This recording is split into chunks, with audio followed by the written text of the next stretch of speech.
नमस्कार दोस्तों, स्वागत है आप सभी का हमारे YouTube चैनल BA MA इतिहास प्रश्न समाधान पर। आइए आज हम एक महत्वपूर्ण प्रश्न के बारे में जिक्र करेंगे जो BA और MA के विद्यार्थियों के लिए बहुत ही आवश्यक है। खासकर ये MA के विद्यार्थियों के लिए बहुत ही महत्वपूर्ण प्रश्न है। चलिए शुरू करते हैं। उग्र नारीवाद या कट्टरपंथी नारीवाद क्या है? इसके प्रमुख सिद्धांत और विचारधारा क्या है? अथवा उग्र नारीवाद या कट्टरपंथी नारीवाद क्या है, इनका मूल्यांकन करें। ये दोनों प्रश्न यदि पूछ लिया जाता है या फिर उग्र नारीवाद से संबंधित कोई भी प्रश्न पूछ लिया जाता है तो आप इस तरीके से अंतर दे सकते हैं। चलिए शुरू करते हैं। परिचय। पहले नारीवाद क्या है? नारीवाद जो है वो नारी से संबंधित एक विचारधारा है जो महिलाओं की सशक्तिकरण की बात करता है, मतलब महिलाओं की मजबूत होने की बात करता है तथा स्त्री और पुरुष के बीच समानता का बात करता है। चलिए अब समझते हैं उग्र नारीवाद। नारीवादी विचारों के विभिन्न प्रकारों में उग्र नारीवाद या कट्टरपंथी नारीवाद एक प्रमुख विचारधारा है। मतलब नारीवाद के कई विचारधारा थे, मार्क्सवादी नारीवाद, उदारवादी नारीवाद, उग्र नारीवाद। उसमें से जो ये कट्टरपंथी नारीवाद या फिर उग्र नारीवाद ये प्रमुख विचारधारा है। इसे रेडिकल नारीवाद भी कहा जाता है। यह आंदोलन सन 1960 ईस्वी के आसपास उत्पन्न हुए जो प्रमुख रूप से पितृ सत्ता का विरोध करता है। देखा जाए तो इसका प्रमुख मतलब उदय उदार नारीवाद के खिलाफ एक प्रक्रिया के रूप में शुरू हुआ था। देखा जाए तो इसका उदय एक उदार नारीवाद जो था चला उसके खिलाफ में एक प्रक्रिया के रूप में शुरू हुआ था, या लिंगवाद के खिलाफ एक आक्रोश था जो संयुक्त राज्य अमेरिका और ब्रिटेन में हुआ था। रेडिकल नारीवाद पितृ सत्ता को महिलाओं के उत्पीड़न के लिए प्रमुख रूप से दोषी मानता है। इस विचारधारा के लोग पितृसत्तात्मक परिवार को पूरी तरीके से बदलने की मांग करते हैं और पितृसत्ता को खत्म करने की बात करते हैं, जो उग्र नारीवादी थे। आप पाते हैं उग्र नारीवाद का विचार है कि पितृसत्तात्मक व्यवस्था के कारण पुरुष महिलाओं पर हावी होते हैं, उनका कहना है, और उनके कई रूप से शोषण करते हैं। पुरुष महिलाओं को वस्तुओं के रूप में समझने लगते हैं। इस प्रकार उग्र नारीवाद महिलाओं के साथ हिंसा, बलात्कार जैसे मुद्दों के बारे में जागरूकता बढ़ाते हैं और लैंगिक समानता की बात करते हैं। रेडिकल नारीवाद के सिद्धांतों के उदय में कुछ पुस्तकों ने अहम भूमिका निभाई, जिसमें है सिमोन डी बोयूवर की किताब 1945 में लिखी गई थी। उनका किताब है 10 सेकंड स्टेप्स, इसका योगदान है, जो फ्रेंच तथा अंग्रेजी भाषा में प्रकाशित हुई थी। इसके तहत रेडिकल नारीवाद के कारण तथा महिला उत्पीड़न को बताया गया है। इसके अनुसार यह कहा गया कि महिलाओं को प्रजनन क्षमता और संरचना के कारण उन्हें पुरुषों से अलग और न्यून बनाना गलत है या फिर बताना गलत है। इस पुस्तक के तहत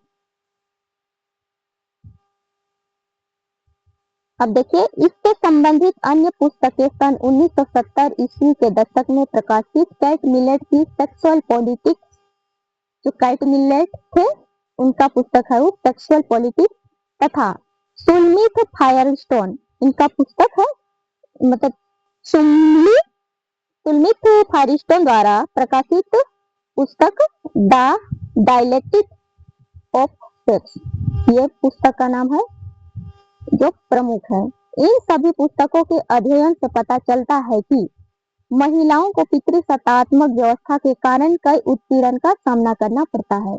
महिलाएं गर्भधारण, बच्चों के जन्म एवं लालन पालन की समस्याओं के कारण स्वयं को काफी कमजोर महसूस करने लगते हैं, जिसके कारण वह पुरुषों पर निर्भर रहने लगते हैं। स्त्रियों की इन निर्भरता का फायदा पुरुष उठाते हैं और महिलाओं को निष्क्रिय बनने के लिए मजबूर करते हैं।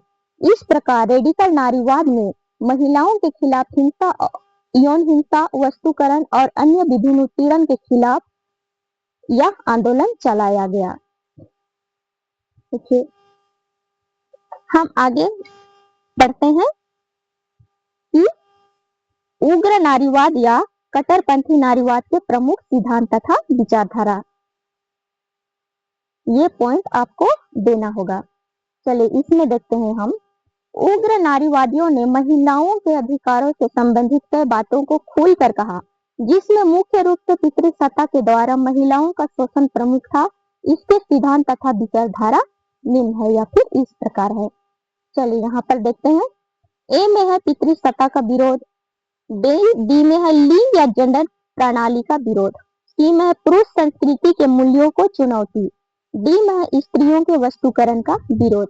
ये पॉइंट आपको डालना होगा जो उग्र नारीवाद या कट्टरपंथी नारीवाद के प्रमुख सिद्धांत या विचारधारा में। आइए इस पॉइंट को हम आगे डिटेल से समझते हैं। पहला में था कि पितृसत्ता का विरोध। इसमें क्या कहता है? रेडिकल नारीवाद पितृसत्ता का पूरी तरह से विरोध करता है।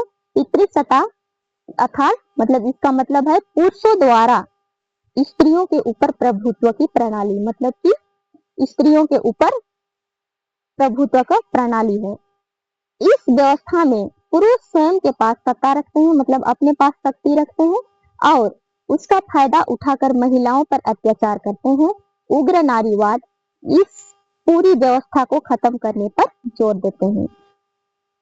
इसमें है कि पितृसत्ता का विरोध किया जाता है, क्योंकि कहा जाता है कि पिता के